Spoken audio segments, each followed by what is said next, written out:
우리에게 주시는 하나님의 말씀은 이사야서 19장 19절에서 25절까지의 말씀입니다.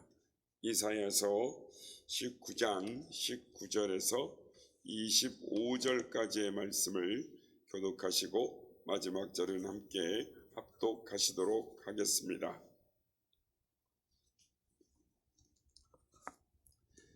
그날에 애굽 땅 중앙에는 여호와를 위하여 제단이 있겠고 그 변경에는 여호와를 위하여 기둥이 있을 것이요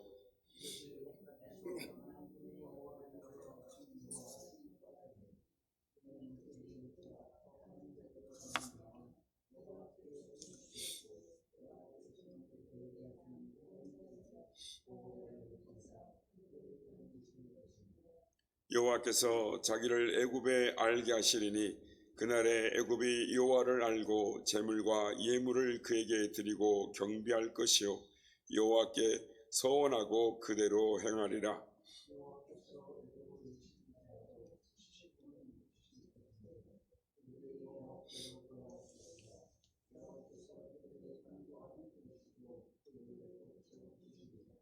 그날에 애굽에서 아수르로 통하는 대로가 있어 아수르 사람은 애굽으로 가겠고 애굽 사람은 아수르로 갈 것이며 애굽 사람이 아수르 사람과 함께 경배하리라.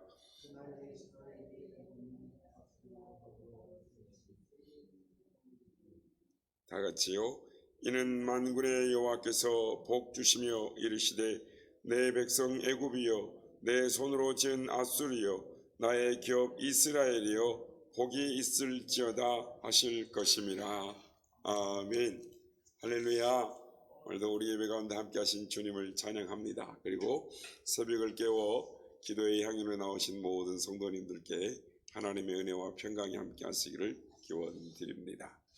오늘 본문은 구약 성경에서 가장 주목할 내용 중에 한 내용입니다.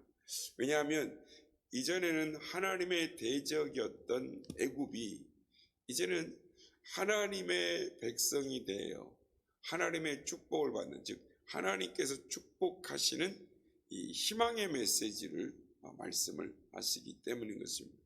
우리가 알고 있는 애굽은 어떤 나라입니까?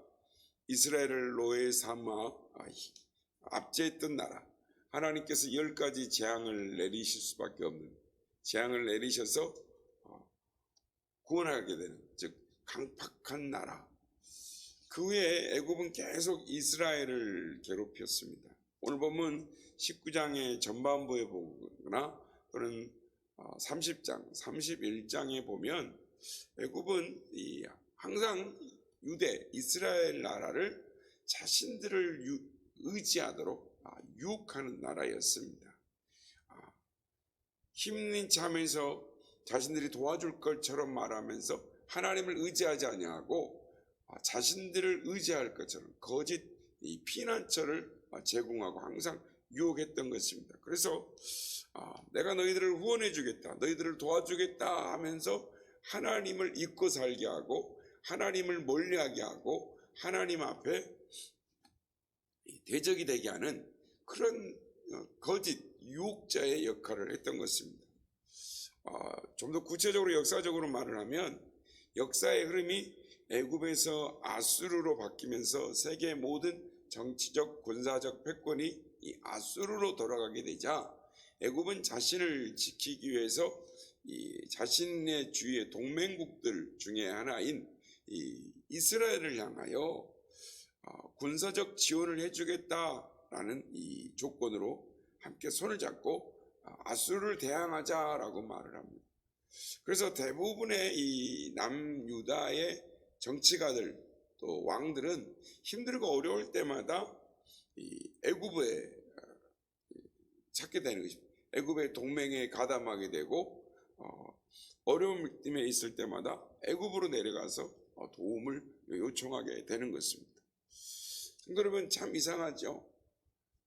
자신들의 조상들을 그렇게 괴롭혔던 나라, 늘 하나님 반대편에 서 있어서 애굽을 의지하는 그 유다를 보면 참 이상한 것입니다. 주님 한 분만을 의지하고 그분만으로 만족하며 살아야 할 텐데, 조금만 힘들어지면, 조금만 불리해지면 자꾸만 세상 원칙과 방법을 찾고 내게 익숙하던 다시 세상의 방법들로 돌아가는 우리의 모습을 보는 것과 같습니다. 독실한 기독교 가정에 자랐음에도 불구하고 지금까지 나름대로 신앙생활을 잘해왔다고 생각함에도 불구하고 지금 서 있는 자리에서 보면 전혀 다른 곳에 있는 것입니다. 나름대로 신앙생활을 잘한다라고 신앙이 연조가 있다라고 생각하는데, 인간적인 이 방법과 세상의 권리, 이 논리와 이 권력에 의지하여 그것을 선택하고 말하고 행동하는 것을 보면 우리의 속사람이 참 변화되어서 하나님 편을 선택하고 하나님의 사람으로 살아간다는 것, 즉 예수님을 닮아 성화의 삶을 살아간다라는 것이 그렇게 쉬운 일이 아니다라는 것을 우리는 생각하게 되는 것입니다. 어떤 분은 예배를 드릴 때 그리고 기도를 할 때 아주 경건하고 엄숙합니다. 기도와 예배를 정말 전심으로 드립니다.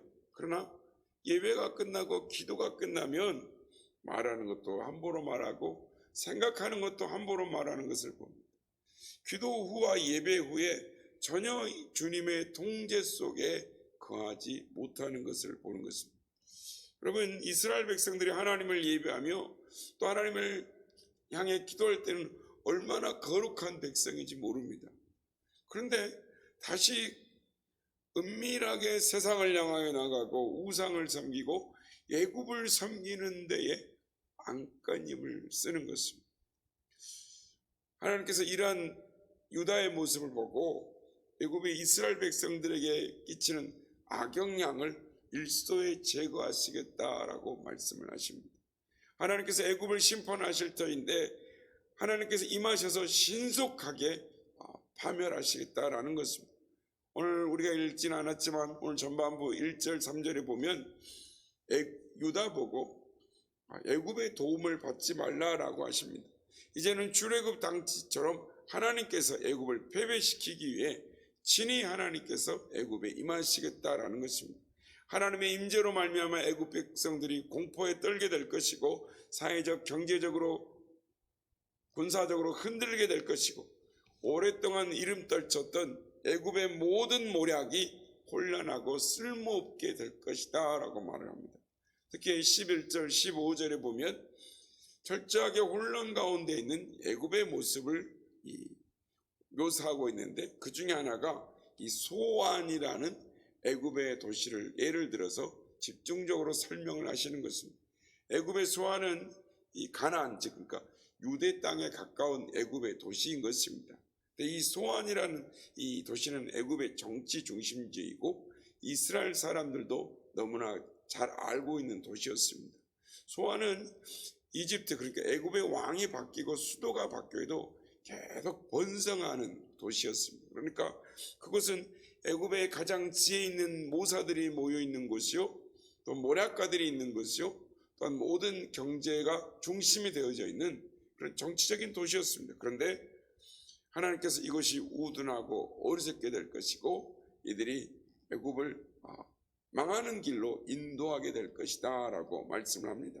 더 나아가 그들이 누리고 있던 모든 부귀영화와 그들이 하고 있던 모든 책략들이 할 일 없게 될 것이다 라고 예언 경고하고 계신 것입니다. 그런데 오늘 우리가 읽었던 이 19절에서 25절에 보면 반전이 일어나는 것입니다. 이런 애굽이 하나님 앞에서 파멸시키겠다라고 애언하셨던 그 애굽이 하나님 앞에 돌아오게 되며 하나님을 경배하게 되며 새롭게 되며 고침을 받으며 회복될 것이다 라고 축복의 말씀을 하고 계시다라는 것입니다.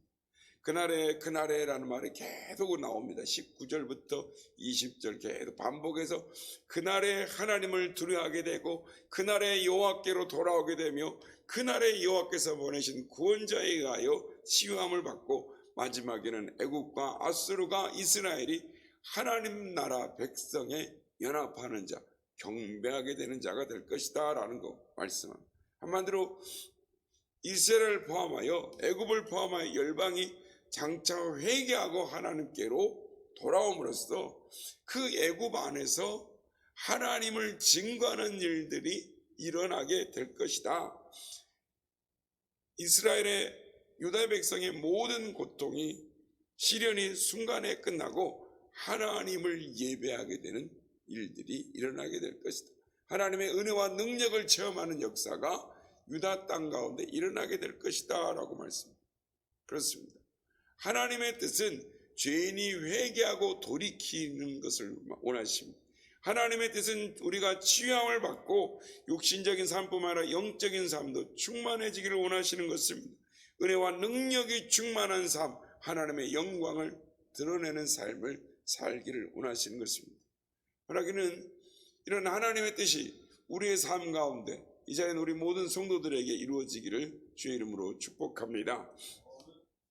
그렇습니다. 우리가 원하고 소망하는 것은 우리의 육신의 질병, 우리의 육신의 삶이 치유되고 회복될 뿐만 아니라 영적으로 충만한 삶, 하나님의 은혜와 능력이 충만한 삶을 살기를 원하시는 것은 이러한 삶으로 변화되기를 원한다면 무엇부터 변화되어야 할까요?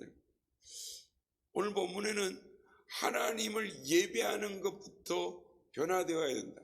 회복되어야 된다. 아니, 하나님께서 예배가 회복되도록 하시겠다라고 말씀하는 것입니다. 19절 말씀입니다. 그날의 애굽 땅 중앙에는 여호와를 위하여 제단이 있겠고 그 변경에는 여호와를 위하여 기둥이 있을 것이요 라고 말씀합니다.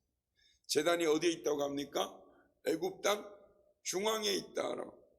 여호와를 위한 기둥이 어디에 있다고 합니까? 변경에 있다라고 합니다. 애굽의 국경지대를 말하는 것입니다. 마침내 애굽 땅 중앙에는 하나님을 경배하는 제단이 있고 애굽 땅 국경에는 하나님을 위한 기둥이 있을 텐데 그건 예배하는 제단의 형태인데, 즉 이 애굽이 하나님께 속한 영토라는 것입니다. 이제 애굽 땅 한복판에 하나님을 예배하는 제단이 있고 하나님의 심판으로 무너진 애굽이 이제는 하나님을 예배하게 되는 놀라운 역사가 일어나게 될 것이다. 그러므로 그 하나님이 그렇게 하실 수 있는 방법은 뭐냐? 무너진 예배를 회복시킴으로 그렇게 하시겠다라는 것입니다. 예배를 드리게 함으로 말미암아, 하나님을 찾게 함으로 말미암아 하나님이 회복시키겠다라고 하십니다.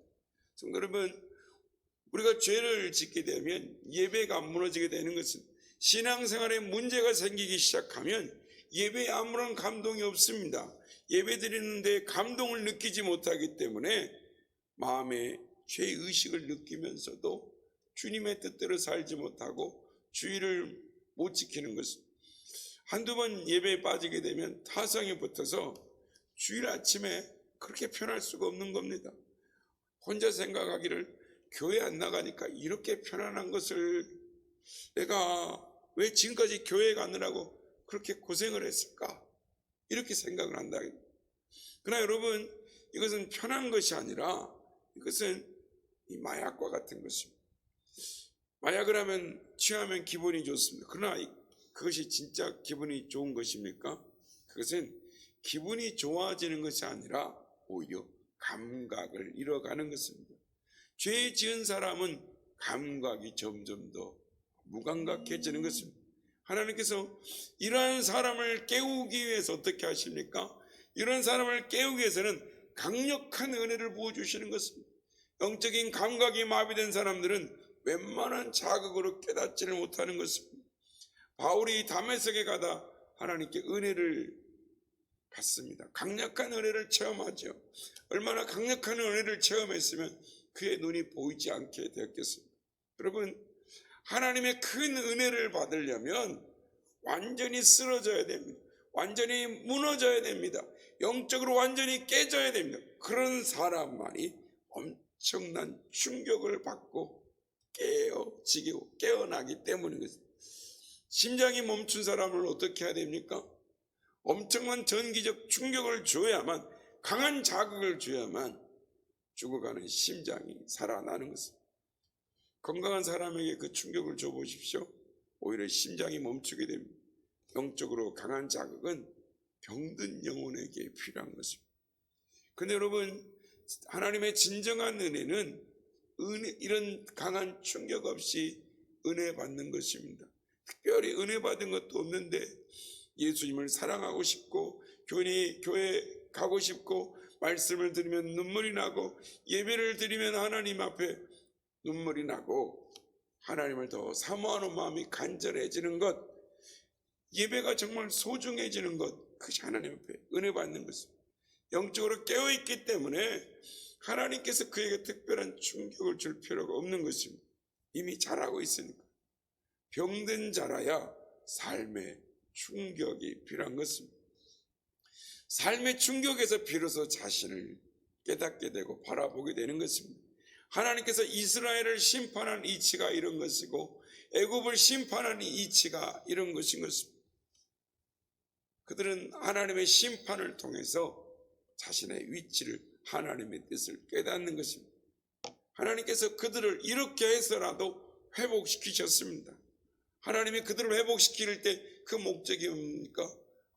예배를 회복하게 하심으로 말미암아 하나님의 능력과 은혜를 체험하게 원하셨기 때문입니다. 우리의 삶의 가장 중요한 요소가 무엇입니까?